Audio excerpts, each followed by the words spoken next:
He's such a boring loser. I deserve so much better. My name is Paul Ridley. I'm 53 years old, and I coordinate freight shipments for Driftline Construction out of Des Moines. I fix problems.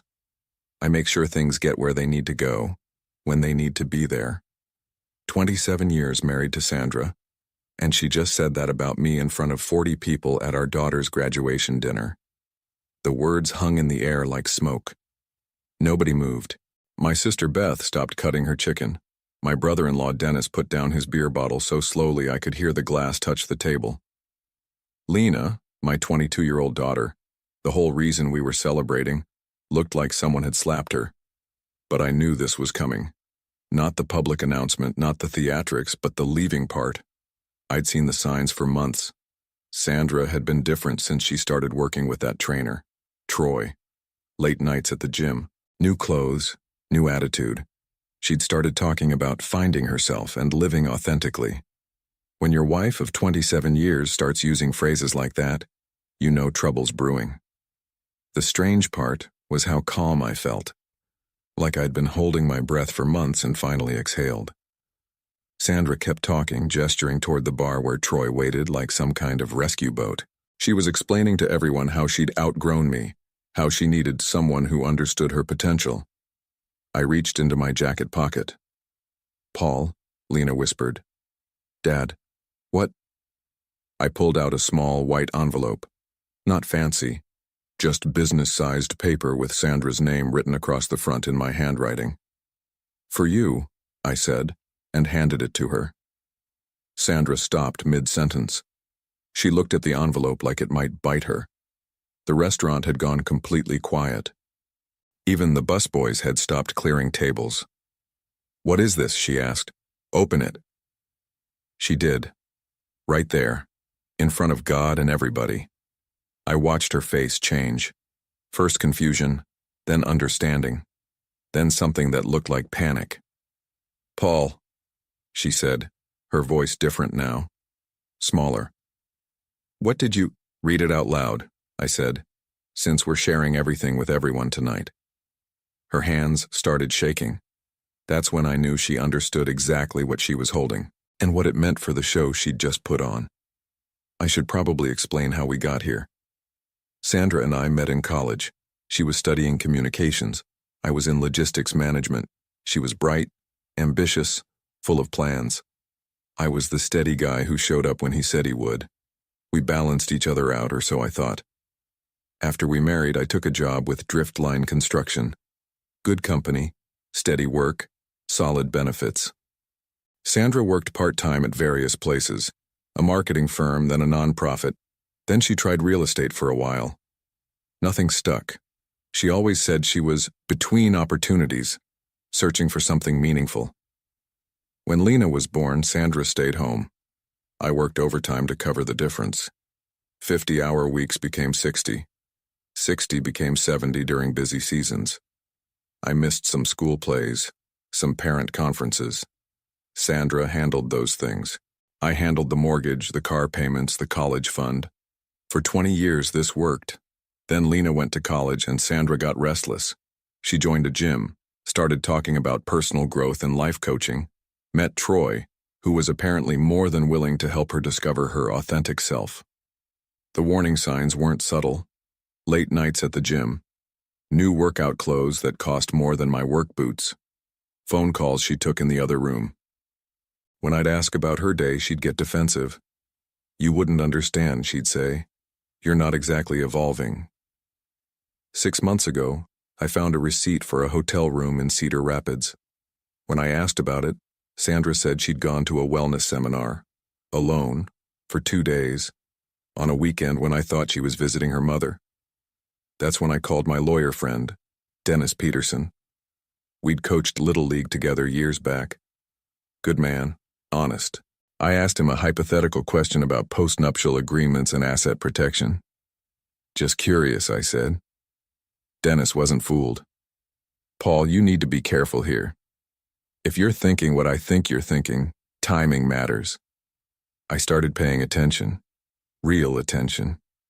Not just to what Sandra was saying, but to what she wasn't saying. How she looked at me, how she talked about our future, or rather, how she stopped talking about our future altogether.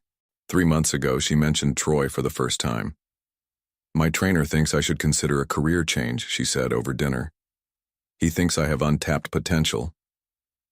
That night, I couldn't sleep. I went to my office and started moving money.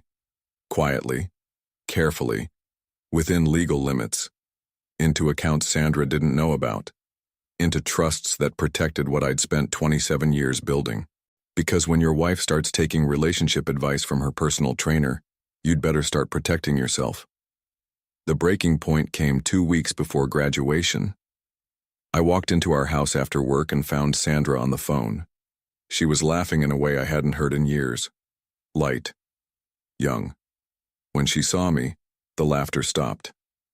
I have to go, she said into the phone. Yeah, I will. Tomorrow. She hung up and busied herself with dishes that were already clean. Who was that? I asked. Just my trainer, Troy. He was telling me about this nutrition plan. I knew it wasn't about nutrition. That night, I couldn't pretend anymore. Sandra was in the bathroom getting ready for bed. I sat on our bed, the bed we'd shared for 27 years, and looked around the room. Her side of the closet was half empty. When had that happened? I walked to her dresser and saw a printed email sticking out from under her jewelry box. I shouldn't have read it, but I did. It was a reservation confirmation for a resort in Colorado. 2 guests. Check-in date. 3 days after Lena's graduation. Sandra's name and Troy's name. They'd planned their getaway before she'd even told me she was leaving. I sat there for a long time. Not angry, just sad. Sad for what we'd been. Sad for what we'd never be again. And sad that she'd chosen to blow up our family at our daughter's graduation instead of having an honest conversation months earlier. But mostly, I felt clear. For the first time in months, I knew exactly what needed to happen. I went to my office and printed 3 documents. The post-nuptial agreement Sandra had signed 5 years ago when we refinanced the house, the bank statements showing the trust fund transfers, and the notices canceling her access to our joint accounts effective the day after graduation. I folded them carefully and put them in an envelope. Then I went back to bed. Sandra was already asleep, or pretending to be. I lay there listening to her breathe and realized I felt lighter than I had in years. In the morning, Sandra was excited about graduation, talking about the dinner, about who was coming, about the dress she'd bought. She was performing happiness, playing the role of proud mother and devoted wife one last time. I made coffee and watched her practice her lines. "This is such a special day," she said. "I want everything to be perfect." "It will be," I said. She had no idea how perfect it was about to get. I put the envelope in my jacket pocket and went to work. Just another day at Driftline Construction, coordinating shipments, solving problems, making sure things arrived at their destination right on schedule. Sandra started screaming before she finished reading the first page. "You bastard." Her voice cut through the restaurant like a fire alarm. "You absolute bastard." Every head in the place turned toward us. The waiter stopped pouring wine at the next table. A couple by the window put down their menus to stare. "Is there a problem here?" The manager appeared from nowhere, wringing his hands. "Yes, there's a problem." Sandra waved the papers in the air. "My husband just..." She stopped herself, realizing she was about to explain our legal situation to a stranger in front of 40 family members and friends. "Please keep your voice down," I said quietly. "You're making a scene." "I'm making a scene?" Her laugh was sharp enough to cut glass. "You planned this. You knew I was going to..." She stopped again, looking around the table at our daughter, at my sister, at Sandra's own mother who'd flown in from Phoenix. "Knew you were going to what?" I asked. Sandra's face went red. She couldn't finish that sentence without admitting she'd planned to humiliate me in public, that she'd orchestrated this moment for maximum drama, that Troy sitting at the bar wasn't a coincidence. "This can't be legal," she said, but her voice had lost its edge. "You can't just move our money without telling me." "I didn't move our money," I said. I moved my money, according to the postnuptial agreement you signed 5 years ago. The one your lawyer advised you to sign when we refinanced the house. Dennis, my brother-in-law, cleared his throat. Sandra, maybe you should— Don't, she snapped at him. Don't you dare take his side. I'm not taking anyone's side. I'm suggesting you might want to discuss this privately. But Sandra was past reasoning.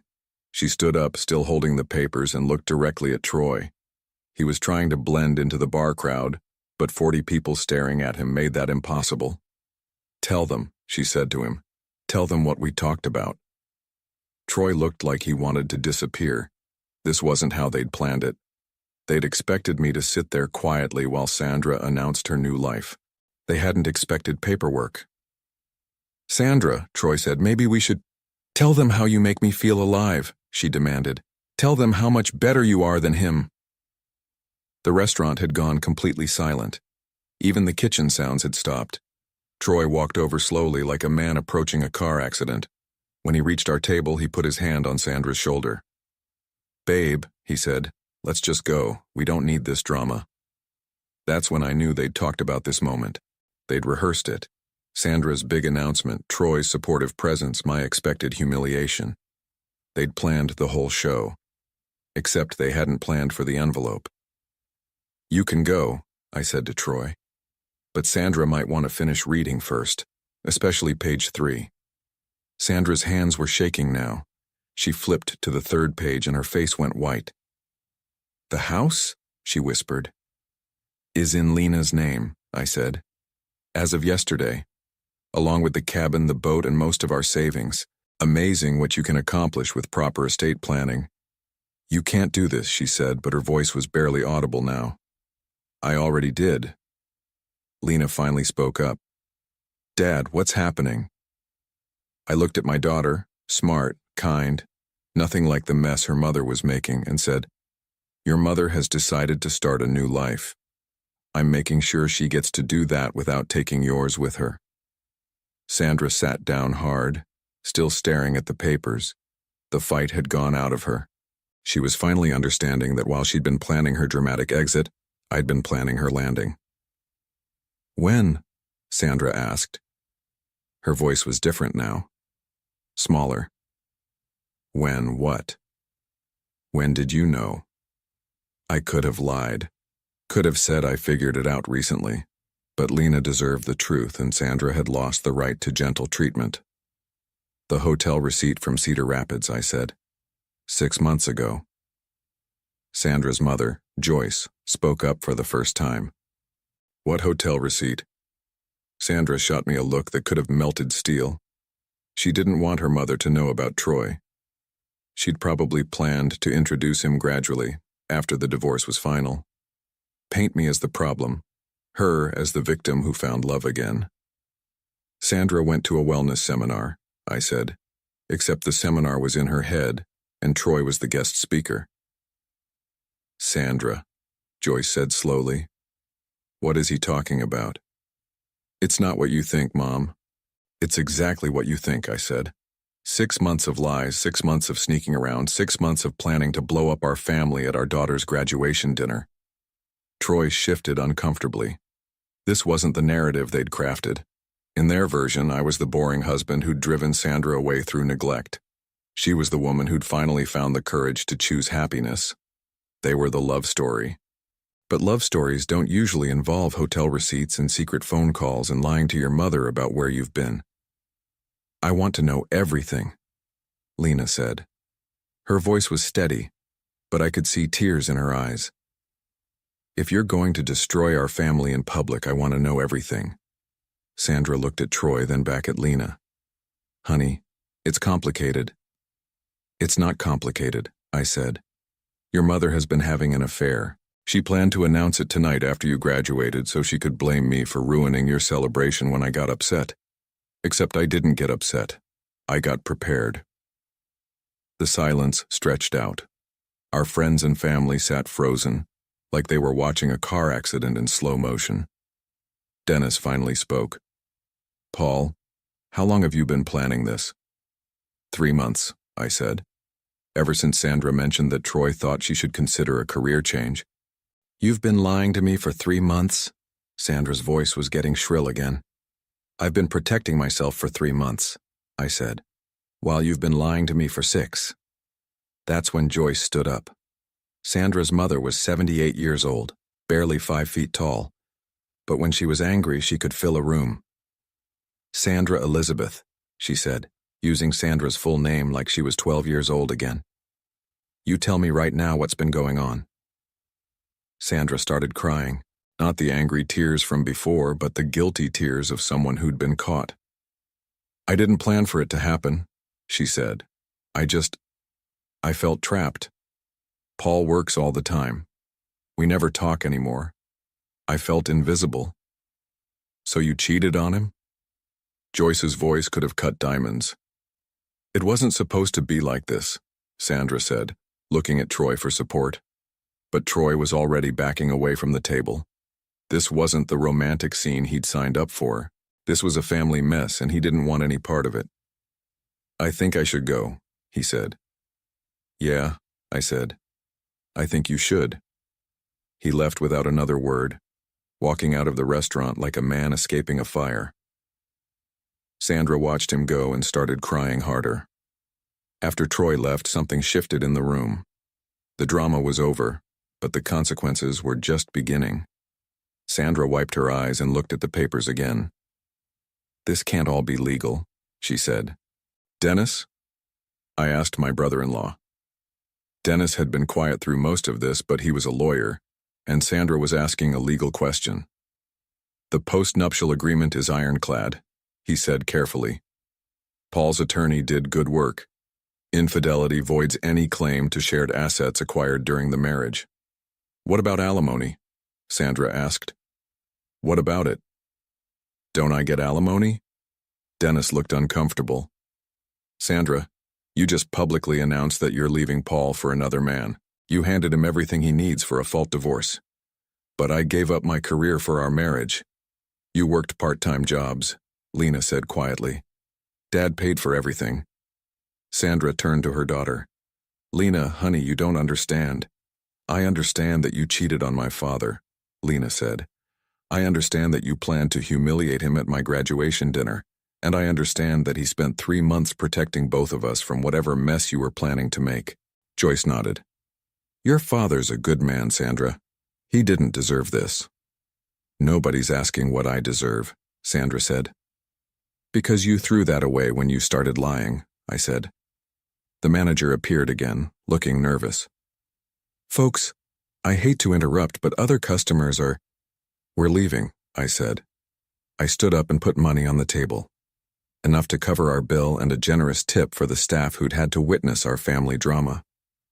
"Paul," Sandra said as I helped Lena with her jacket. "We need to talk." "We just did," I said. "In front of everyone you wanted to impress. You got your moment, Sandra. You told everyone how much better you deserve. Now you get to find out what better looks like when you're 49 years old with no job, no money, and no husband. The house is Lena's. The cars, the boat, the cabin, all in Lena's name. You signed the papers that made it possible. I didn't know what I was signing. You knew exactly what you were signing. Your lawyer explained every clause, you just never thought you'd trigger them." Sandra looked around the table at faces that had been friendly an hour ago and were now cold or sad or disappointed. "Mom," she said to Joyce. Joyce shook her head. "You made your choice, Sandra. Live with it." I kissed Joyce goodbye and shook hands with the men. My sister Beth hugged me tight. "You okay?" she whispered. "I will be," I said. Lena and I walked out together. Sandra called after us, but we didn't stop. In the parking lot, Lena finally broke down. "I'm so sorry, Dad," she sobbed. "I'm so sorry she did that to you." I held my daughter while she cried for the family that had just died in a restaurant full of strangers. "It's not your fault," I said. "None of this is your fault." "But graduation was perfect. You graduated with honors from a good school. That's what matters. The rest is just noise." We stood there for a long time, watching cars pull in and out of the parking lot. Normal people having normal dinners, not blowing up their lives for an audience. What happens now? Lena asked. Now we go home, I said, and we figure out what comes next.